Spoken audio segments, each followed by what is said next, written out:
আসসালামু আলাইকুম, স্বাগত জানাচ্ছি বিন মিশালের সঙ্গে। আজকে সকাল সকাল বাংলাদেশের সবগুলো গণমাধ্যমে হঠাৎ করেই ভাইরাল সৌদি আরবের ভিসা বন্ধ। বাংলাদেশের গণমাধ্যমগুলোতে যে খবরগুলো প্রকাশিত হয় তার অধিকাংশই কিন্তু এখন ভিত্তিহীন। কিছুদিন আগে আপনারা দেখছেন সৌদি আরব নিয়ে বেশ কিছু গুজব ছড়িয়েছিল আমাদের বাংলাদেশের গণমাধ্যম। আজকে আমি সে বিষয়ে কথা বলবো। হ্যাঁ, এটা সত্য, গত বেশ কিছুদিন ধরেই সৌদি আরবের ভিসা উঠতেছে না, ইস্যু হচ্ছে না। তবে এটা কেন হচ্ছে না, কী কারণে হচ্ছে না, সুনির্দিষ্ট কোনো কারণ কারোই জানা নেই। যারা এই সংক্রান্ত কাজ করে, এই সংক্রান্ত ব্যবসা করে, তারাও কিন্তু এ বিষয়ে সঠিক কোনো তথ্য দিতে পারতেছে না। ইভেন আমার কাছেও একটা কোম্পানি আছে, আমি সৌদি ইনভেস্টর কোম্পানি।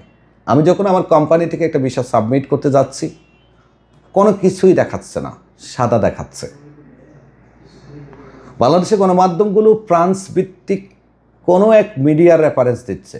আমরা সৌদি আরবে থাকি, এত লক্ষ মানুষ সৌদি আরবে, আমাদের সর্বক্ষণ চোখগুলো সৌদি আরবের মিডিয়ার উপরে, কিন্তু আমরা এখনও সৌদি আরবের কোনো মিডিয়াতে ভিসা বন্ধের কোনো বিজ্ঞপ্তি বা কোনো ধরনের নির্দেশনা দেখিনি। অথচ তারা বাংলাদেশে বসে ফ্রান্স থেকে সৌদি আরবের ভিসা বন্ধের খবর প্রকাশ করতেছে। আজব। আচ্ছা, যাই হোক, সেটা বলবো না।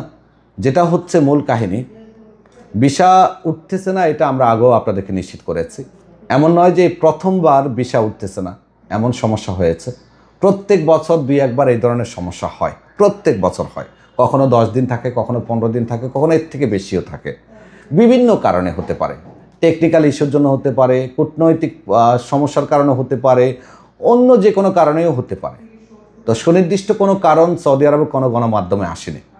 এছাড়া আপনারা সবাই জানেন যে এখন হজের সময়, সৌদি আরবের একেবারে সব কিছুই এখন হজমুখী। আমার মনে হচ্ছে সে কারণেও হতে পারে। তো সুনির্দিষ্ট কোনো কারণ নেই। গণমাধ্যমগুলিতে যে কথাটা বলছে যে ব্লক কোটা, হ্যাঁ, কোটা তো অনেক আগে ছিল। তাই বলে 2025 সালে কোটা বন্ধ করলে 1 মাসের জন্য কেন? এটা তো লাগাতার 1 বছরের জন্য হওয়ার কথা ছিল। গণমাধ্যমগুলোতে বলা হচ্ছে 29 জুনের মধ্যে ভিসা চালু হয়ে যাবে, এর আগে হয়ে যাওয়ার সম্ভাবনা। তবে এটা বেশি দিন থাকবে না, এটা সত্য। তাই আপনাদের সবাইকে বলবো, হুলস্থুল করবেন না। যারা ভিসা প্রার্থী আছেন, অপেক্ষা করুন। সৌদি সরকার ভিসা বন্ধ করেনি, সাময়িকভাবে। এটা টেকনিক্যাল ইস্যুর জন্য হতে পারে, অন্য কোনো ইস্যুর জন্য হতে পারে, অথবা হজের জন্য হতে পারে। তারা ভিসা দিচ্ছে না। হজ শেষক দেখবেন, অফিস আদালত খুললে সব কিছুই স্বাভাবিক হয়ে যাবে।